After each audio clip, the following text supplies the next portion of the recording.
Hey guys, this will be video 4 for the how to design build a 59 Korina Les Paul replica using StewMac templates from time to time. However, in this video, I'm just going to focus on talking about doing a 59 burst top and or dirty lemon or tea or whatever you want to call it. A vintage looking guitar, in other words. But with respect to this guitar, I haven't done any more physical work other than I did level this just a little bit more around the perimeter.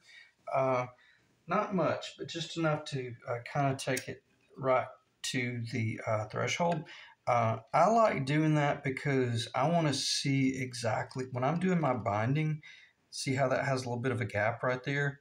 I want to be able to watch that binding go together and make certain that I'm getting a really good glue joint.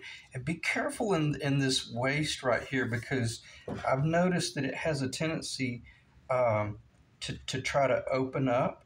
So make certain that when you do your binding that you really maybe come up here and glue this and really hold it long enough to let it dry before you start doing much more, because by the time you get up here and start pulling additional stress, you might force it to want to open up just like that, because it's already sprung. It might want to try to open up on you. So be careful. I've run into that more times than I would like to admit, primarily just because it's such a small body and it's such a tight little curve.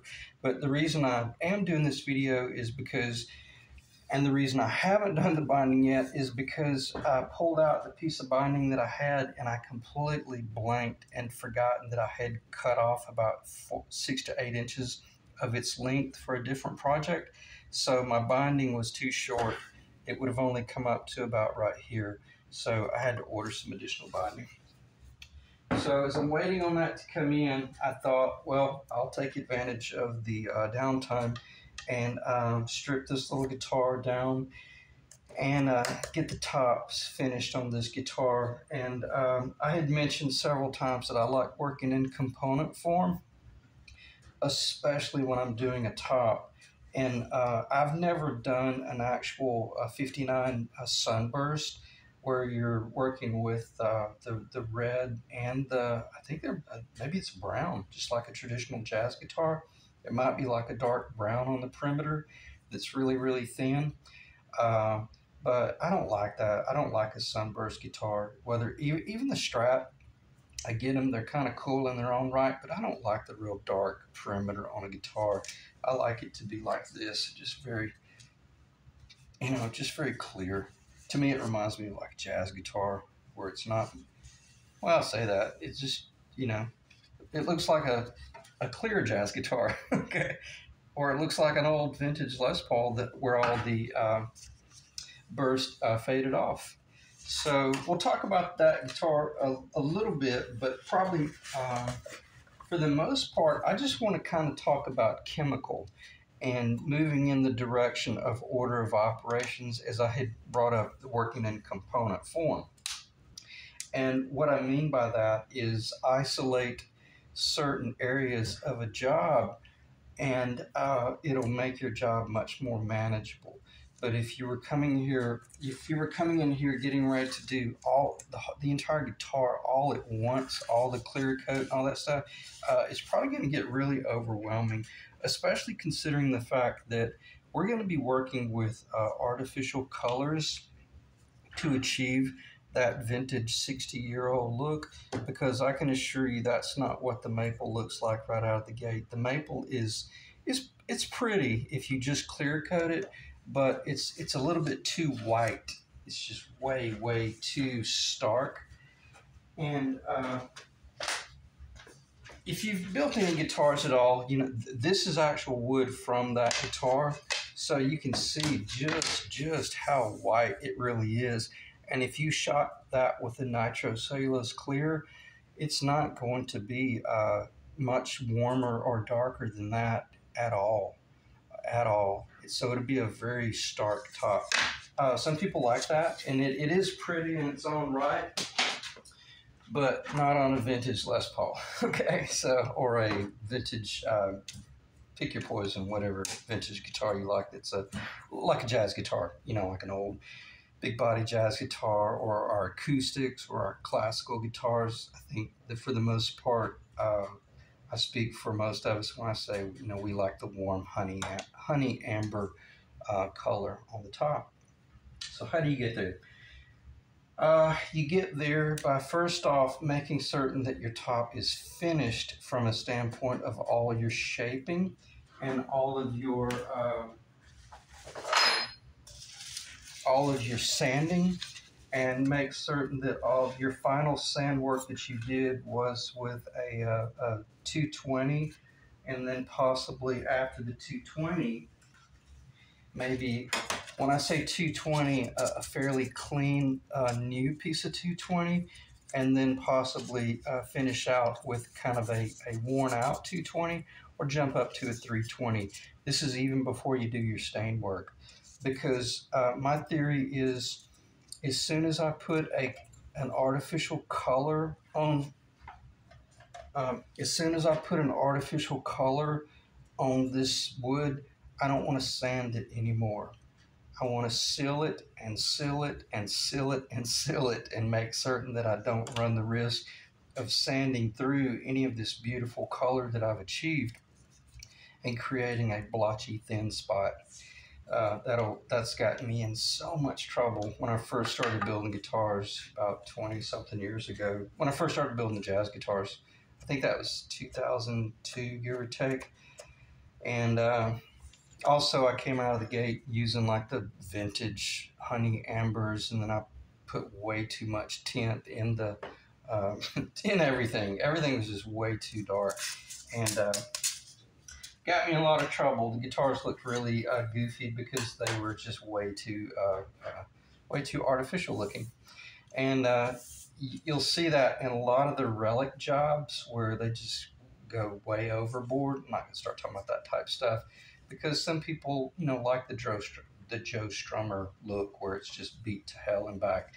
But for the most part, if you've ever owned a true vintage guitar that was worth something, uh, they've typically been extremely well maintained, because no one throws a, you know, $10,000 guitar around. Even the newer ones that you would buy, it's very unlikely that someone's going to want to, you know, beat it up or mistreat it. Even 20 years from now, it'll still come out of the case and look really healthy.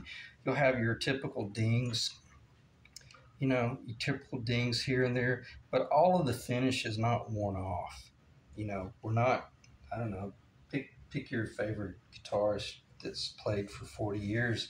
Even some of their guitars, they're hardly worn out. I think Peter Green's 59, hell, it was only worn out right there where he planted his finger, or either he scraped across it with his finger, but the rest of the guitar was just, you know, heavily faded. Okay, so it's pretty easy to achieve this look, and if you want it to look really, really old, well, after the job is finished, just come in with like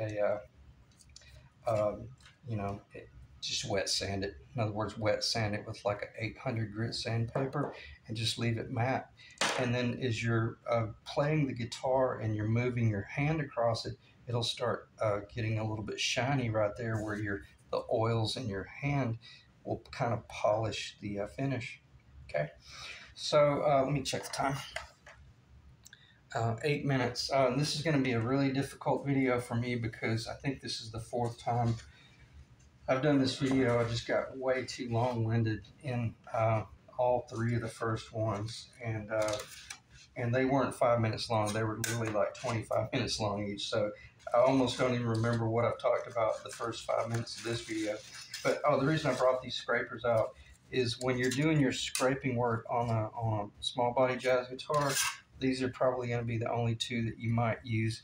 You might use that a little bit in that respect, but you're going to get a really sharp cut there. If you were to just buy one scraper, this is a Clifton. They're made in Sheffield, England. This is probably bar none the best French curve for doing jazz guitars, and this is perfect for out here, even though it's way too tight. you can just work it back and forth. And then by the time you get up in this area, you can roll up to the sharper point right in here. I never ever work there. That's way too sharp. You'll dig into your guitar. But if you're working in that area right there on your French curve, and then as you're scraping it to perfection, that's about where you're going to end up. You're going to be working in that range right there. Build a beautiful guitar. Okay. Um, the flat scrapers are great for, like, if you're doing a big body jazz guitar, kind of push into them a little bit, and you can come off this contour right there, come off that contour right there. But you got to be so careful with these sharp edges; they'll ruin your job. All right, so what do I want to talk about? Let's talk about mixing colors. And if I repeat something in this video, I will repeat it. I'm not going to sit here and apologize throughout the whole video, because I'm doing the best I can to pull this off. And also, I really did not feel like doing a video, but I wanted to do an update about the binding on that guitar right there, and just present this one a little bit to talk about what would happen if you're, that's the reason I'm showing this, is because not everybody wants to do a gold top or a black top. They probably want to build this guitar, and for the most part, 9 times out of 10, you guys are going to be wanting to put a maple top on there, and you're going to want a maple top that's figured. And as I might have already mentioned in the beginning of this video, that's what the maple looks like when it comes out of the gate, and after you've sanded it, it's very white and it's very uneventful. But as soon as you put your, now if you came in here and just went straight clear nitrocellulose lacquer, well, that's pretty much what you're going to see, okay? And I don't know about you guys, but that's not what I want to see on a vintage Les Paul or jazz guitar, or, acoustic or something. We want to see the honey amber, okay? And the ratio of the mix, I like using these little olive jars. I usually add about, I think it's about 1.5 ounces of denatured alcohol, and then about 10 solid drops of the trans tint, honey amber. Obviously, you want to shake it well before you, if you shake this, make sure you're over in your neighbor's backyard, because as soon as you open this, it's going to blow all over the place. So make sure you have a rag over it when you open it up, because otherwise it'll be a mess. And the stuff is very potent if it gets on your skin. But about 10 drops in 1.5 to 2 ounces will yield that much coloring just within about 2 wipes, spaced about 2 minutes apart. You do your first wipe, the whole guitar. Don't try to just do one area really dark. Go ahead and just do the whole guitar and let it soak, and then plan on then waiting about 2 minutes to 5 minutes. Nothing wrong with waiting a little bit longer, but the longer you wait, it's just going to get lighter and lighter and lighter. But then within about 5 minutes, come in with your just real clean cloth that is, I'm not going to say wet, but it is certainly not dry. You don't want to be sitting here trying to rub the stain in. You want to be moving this is so important. Do not dry. Don't try to dry stain it, because what will happen, you'll just activate the initial stain work that you did in the initial operation, and you'll start wiping it off, and you'll get blotchy spots. It's better to just go in kind of wet and work the wetness around, because it's going to soak down into the wood. You haven't, see, this is just denatured alcohol and it's trans tint, so it's not going to start drying like a nitrocellulose or something like that. So just work the wet stain around, and if it spooks you a little bit on the front end, just kind of chill out, relax, and just watch it, because it'll probably lighten up. Just follow that ratio that I gave you, about 8 to 10 drops in 1 to 1.5 ounces, 2 ounces of denatured alcohol, and you should be good. The reason I keep giving you that formula, I used to be fearful of working with those many drops in that small amount of alcohol, because when I first started building guitars, I was putting like the vintage amber in there, and I was coming out of the gate way too dark. Okay, so but if you come out of the gate more, to me, more honey lemon amber look, you'll have a beautiful base that then you can either just leave it natural like this, or you can you know start doing the actual sunburst, where you come in and do spray the cherry, however the hell they do that. I don't know. I don't like that. I don't like that, quite frankly. I just don't like that burst look. So, but if you like that, you probably know how to do that. So knock yourself out, and then come in with the brown in the perimeter, or the black, or the dark. Okay. This little guitar is a bit of a Frankenstein, because it started out as a 24 fret guitar, and the pickup was actually, I don't want to scratch the top. The pickup was actually right here to start out, and I cut the 2 frets off the end and turned it back into just a traditional 22 fret guitar. I may have said the wrong thing. It started out, I had it as a 24 fret guitar, but it is a 24 3/4 inch scale. But I had this neck mounted, the body, just very close to the 17th fret location rather than the 16th, because that gave me that helped me move this pickup from down here at least up to right there. And then after I got to playing the little guitar for a while, and then I built some other Les Pauls per the StewMac templates, I realized that was a mistake, and that I should have never done the 24 fret, and I should have never had that pickup that far down in the body. So I was torn with what to do. I had the maple left over. I almost came in and completely cut out the entire top area and replaced just that area right there, knowing that I would be able to create a really beautiful glue line. But then by so doing, I would have lost, where's my pointer?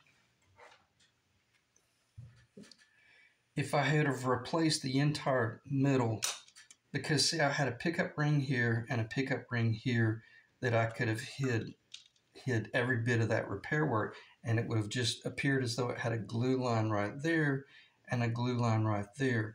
But the whole idea about this maple was this is a two-piece, an actual two-piece top. There is no joinery up here at the last 5/8 of an inch or 3/8, or there's no joinery down here. And I wanted to take advantage of the fact that it's completely beautiful being a two-piece top guitar, and any issues I had going on right here with repairs, well, all that was going to be hidden up under the bridge anyway, or the tailpiece, if it was back under the tailpiece. But I say all that to say this: I didn't want to lose the beauty of the book match at the centerline joint here, even though, that's where the new pickup ring location is, because I'm into rockabilly and the stickers and stuff like that. Every now and then I kind of like putting a sticker on a guitar. I think it's kind of cool and crazy. If anything, it'd be cool to come in and put a cute, sexy little pinup girl standing up real tall right there. And I've already found that particular sticker that I could put right there. And if she's standing there, then she's covering that glue line. Okay? Ways to go about that. And the way I look, and then again, when I'm playing the guitar and I'm moving around and all the light and the chatoyancy, you really don't pick up on it all that much. But when she's sitting still, oh yeah, it drives me crazy knowing that I did that. So anyway, it is what it is. And I would probably spent too much time talking about that, but I know that if I'm showing this guitar on camera, and if anyone's looking at that, they might be thinking, wow, what is that? What's going on there at the neck pickup? Well, there you have it. That's the story. So, and that's a lot of the reason why this guitar got shelved, and it just irked me because what I just said. I should have left the thing alone, and it should have just been a 22 fret guitar. But there's a part of me that's like I was avoiding the inevitable of, oh man, I'm gonna have to put some honey amber on there and see what that top looks like. And quite frankly, I was pleasantly surprised. It's really beautiful, other than the elephant in the room that can be covered by a sexy little pinup sticker, or maybe a Key West sticker or something, something that floats your boat. Maybe a surfer decal or something like that. So anyway, beautiful guitar otherwise. Light as a feather. It's insane. This thing is heavily chambered. Again, this was before I ever started building any other the Les Pauls. This is the interior on this particular guitar. I have it heavily chambered up there because I was planning on doing a three-way position here and a tone control here, as well as the master volume, and then obviously your traditional Les Paul configuration. But then I open all this up down here. I did not do the large circle up there. I flipped that template. I flipped this exact template, and then I did that exact chambering like you've seen on the other two Les Pauls. That, in other words, that's where that concept originated from, and you kind of see the tone bar concept materializing. Okay, so didn't really want to talk too much about that, but because I've never really shown this little guitar in any of the recent videos, that's where I was talking about how you can do the master volume. So I got way off track there, but I'm just going to finish the video, whether it's a decent video or not. So I covered the fact that come in with your honey amber, do a couple, 2 or 3 coats with the denatured alcohol, shots of amber, and then get a really beautiful finish. And if you do sand it, only sand it with like a 400 grit, or maybe just like a steel wool, just enough to kind of knock the grain down. But truth be known, with this one right here, because I did this about 3 hours ago, when I did all of my stain work with my denatured alcohol and little rag, it really did not open the grain up all that much. I didn't sand it at all. I just started shooting clear, non-tinted nitro at all. Everything was clear. I just wanted to seal the stain work that I had done, and I shot, I think in each shooting, it was like 2 coats, but then I would wait like 10 minutes and then shoot another 2 coats. So it had about 6 coats before I ever even sanded it. And when I did sand it with some 220 that was very fresh, very new, but I mean, I wasn't pressing at all, because the last thing I wanted to do is start trying to, I'm not even going to touch it. I didn't want to start trying to finish the guitar. Again, I was just sealing all of the beautiful stain work base that I had achieved. That should make perfect sense. The reason I drive that home, you can't help but be tempted to start trying to finish the guitar. Try to be patient and just know that you're just building coats. You're building sealer coats to seal that beautiful stain work that you did right there. See how blotchy it's already getting? That's one where I did in one of the last videos that I erased. But build those coats, and then if it's a little bit thin in certain areas, just chill out, let it go. See, it's a little bit thin right there where I did some repair work, because what's about to happen next, after you shoot about 8 to 10 coats of your clear. Oh, and by the way, I did every bit of this with a little handheld power unit. I didn't even take it in my spray booth, because I wasn't even sure how far I was going to take it. So these little Prevail units you can buy from your big box store, and so let me make sure that I stay on point here. All the first 6 or 8 coats were shot with the clear nitro, no tint at all. And when I say clear, it's crystal clear. Then I did the initial wipe sanding, where I'm just kind of knocking off the edges and stuff like that. Then I dropped just one drop. I had about 60% of this jar full of nitrocellulose lacquer that was clear, but cut about 15% with lacquer thinner. So it wasn't out of the can thick. It was a little bit watery, not watery. It was just cut a little bit. Dropped. Then I dropped one drop of the honey amber, shook it up, and also this is warm. I keep it on a little warmer back here, and a little pot of water.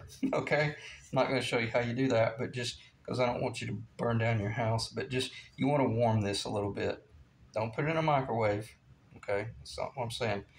It's just on a little warmer, and it's in really hot water. Okay, but you don't want it to boil, because what these little things will they'll kind of spill over and make a mess. So, but so one drop of the honey amber, shook it up, and that'll show you kind of the color in the glass. It may show, I don't know if it's showing, but it's just very light. Then I shot how many coats did I shoot? I obviously shot the first coat, or we'll say the 9th and the 10th coat in one operation. Let it sit. I did not touch it. I didn't sand it at all. Even if it had a little bit of a orange peel to it, that's okay, because the lacquer is going to melt into what's below it. You don't have to worry about orange peel building up on orange peel. It'll melt into it. I let it dry for about 10 minutes. Then I came back and I shot coat number 11 and 12 with just the one drop, and then I let it sit for about 15 minutes, 20 minutes. Then I came in with the 220, and then sanded it, knocked off the orange peel, and I didn't like try to finish the guitar, but I did knock off some of the orange peel because I was fairly confident that I was nowhere near getting into my colors. And then I dropped one more drop of the trans tint nitro. So that's 2 drops. The second drop would be a stronger ratio because there was less chemical in there. And then before I did this video, I mean, I'm not kidding you, when I set this guitar down on the table and I pressed play, it was wet. I had just shot it with the nitro. Okay? So you see how quickly the nitro is to work with. It's so fast. And what I'm going to do, I'm going to pause because this is warm and it's thin. I'm going to go shoot a couple of little thin coats on here, and then I'll bring it back and we'll talk about what's in front of us, because what's going to happen now that I've got the tinted nitro, it's going to start getting gracefully darker just a little bit. And I may come in, later on and knock off some of that amber, knock it off of the binding, because I don't want that binding to be too much amber. I want that binding to remain binding and kind of have the creamy vanilla color, but I'll address that later, even if I have to come in with a razor blade. So let me pause, shoot a couple of coats of nitro, and then we'll go from there.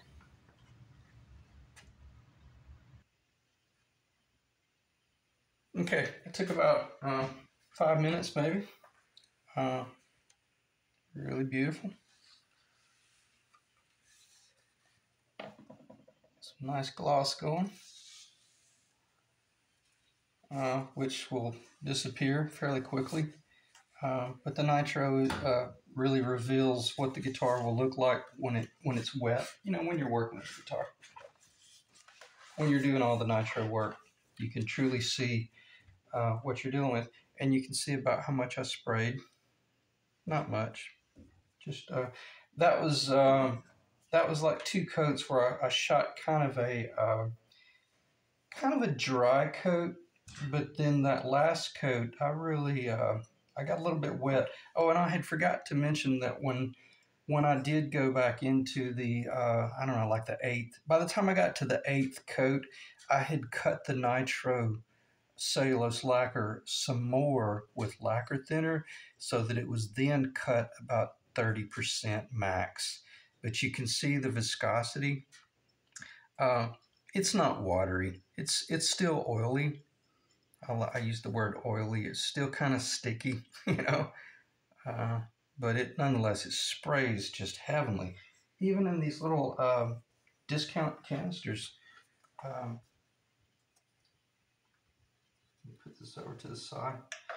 Okay, so what else would I want to talk about while we're watching paint dry?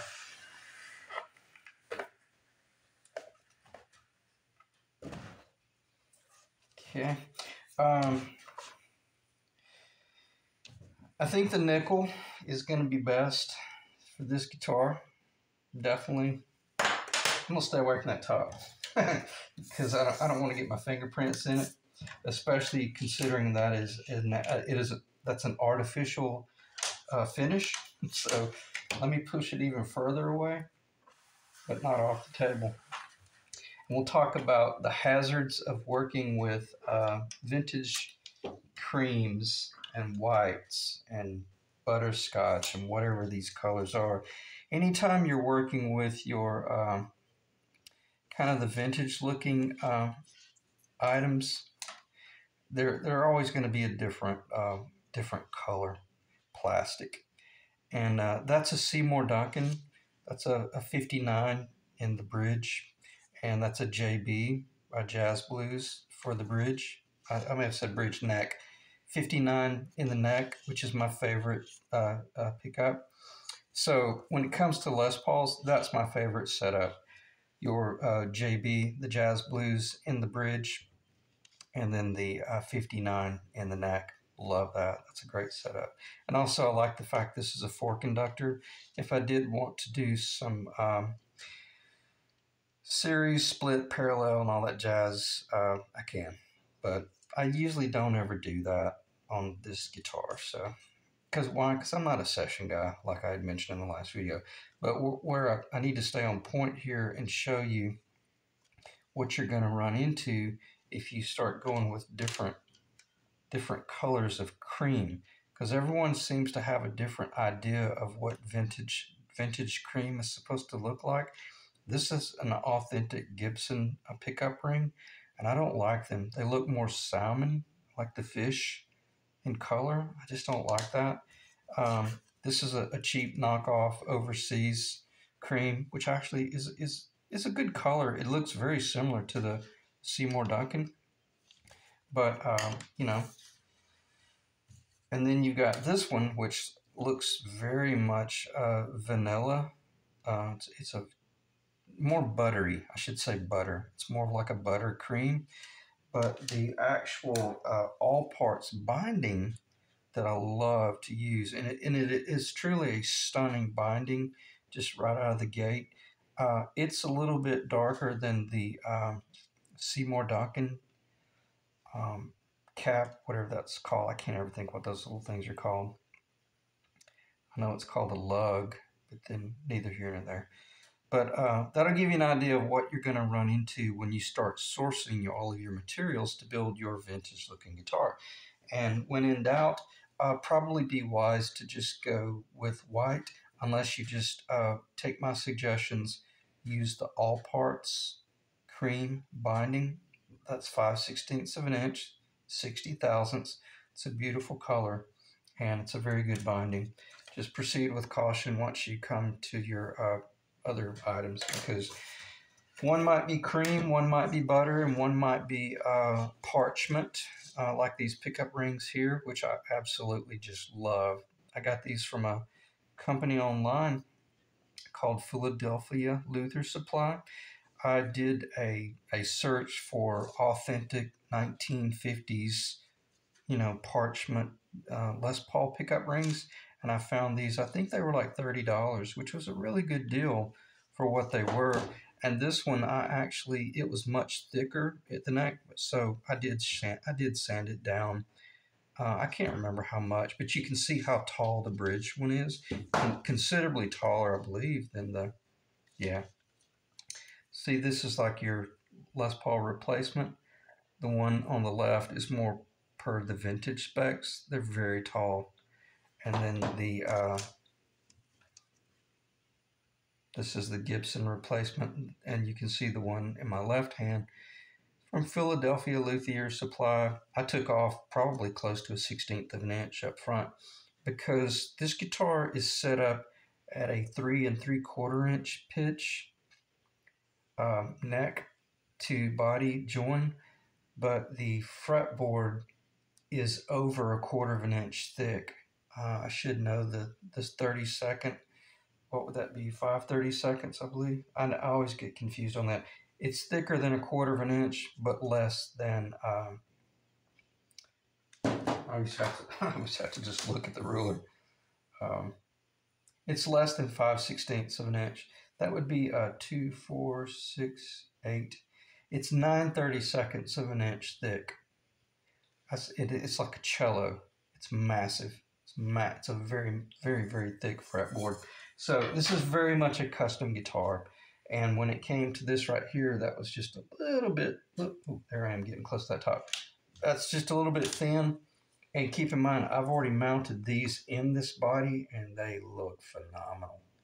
And it's kind of funny, I really don't follow any of the artists out there, but as I was building this guitar per the specs and the look that I wanted, I went online and I found this guitar that Slash played, I think like his very first one. And I'll be damned if he didn't have the exact same guitar. And I remember thinking, it's like, oh, great. Everybody's going to think I just tried to build a Slash guitar. And I don't even know the guy. Anyway. But neither here nor there. So he's got good taste. You know, it's a good looking guitar. Very sexy. But you do have to be careful when you start going with this cream and that cream. It'll get way out of way. It'll end up looking like a patch quilt. So let's see what our nitrocellulose lacquer looks like. And I can see it. It's getting visually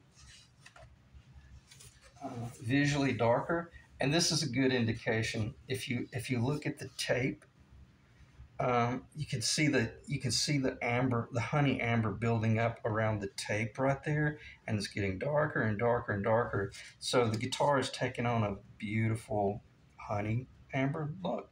Truly looks like honey.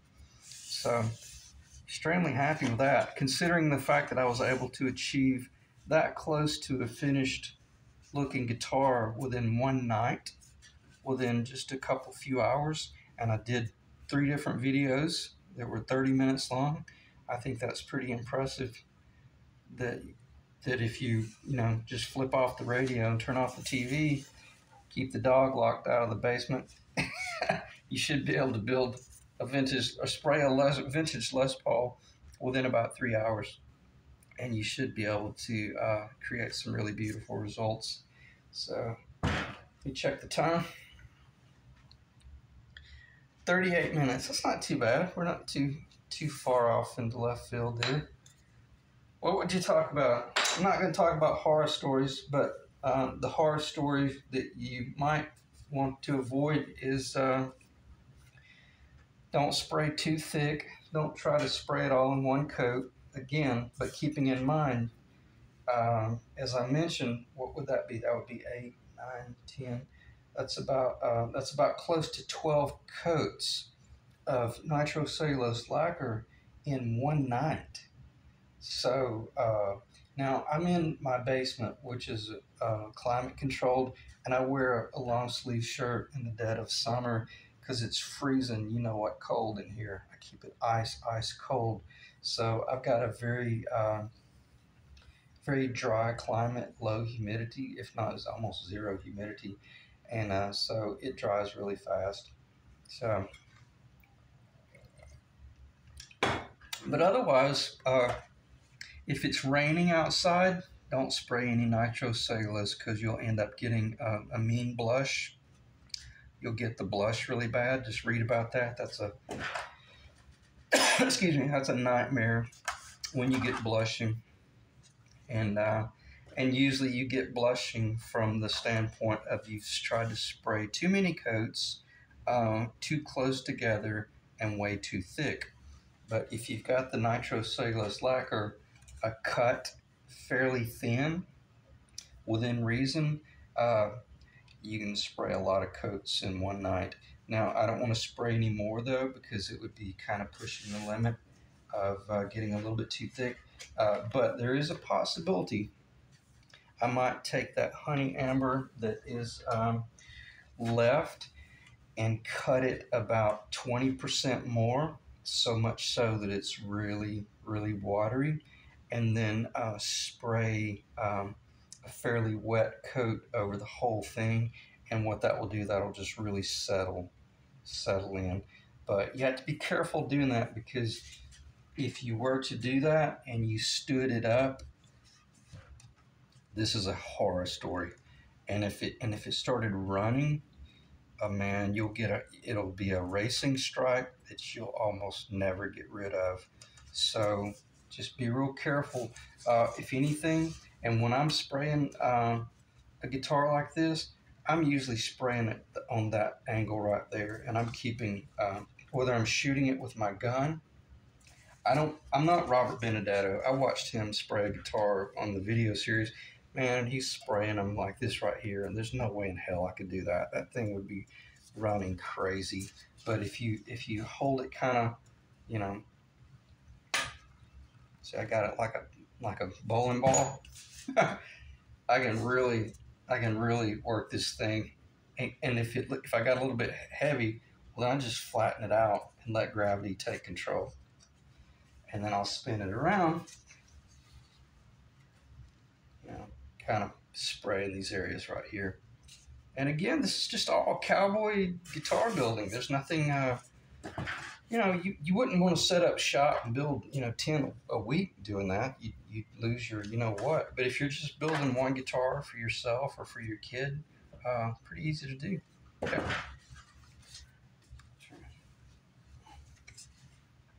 And I hate that I was short on the binding for that guitar, but I'll try to get it back on point as quickly as possible. Talked about the slash pickups, and the I kind of joke about slash. A guy that I went to high school with, his name is Eric Dover, and some of you guys actually may know who Eric is.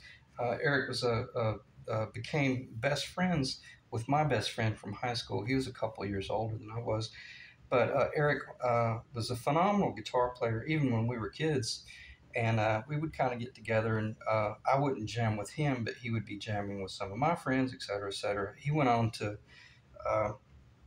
LA, and he ended up in Jellyfish, and then Imperial Drag, and then toured with Alice Cooper. And he actually co-wrote the he co-wrote The Eyes of Alice Cooper, but he wrote all of the lyrics to Slash's album called Snake Pit. And he toured with Slash for a couple of years, I believe, between, that was right after after the whole Guns N' Roses thing break up. And then it was really cool. Even Eric was encouraging, to my knowledge, Slash to try to get back with Guns N' Roses and stuff like that. But I thought that was pretty cool that someone from my own high school actually, became very successful. And he's a phenomenal guitarist. So if you ever get a chance, check out Eric Dover, and especially a band by the name of Imperial Drag. And they only did one studio album, but it's an incredible album. And it's got a whole bunch of Les Paul type stuff on there.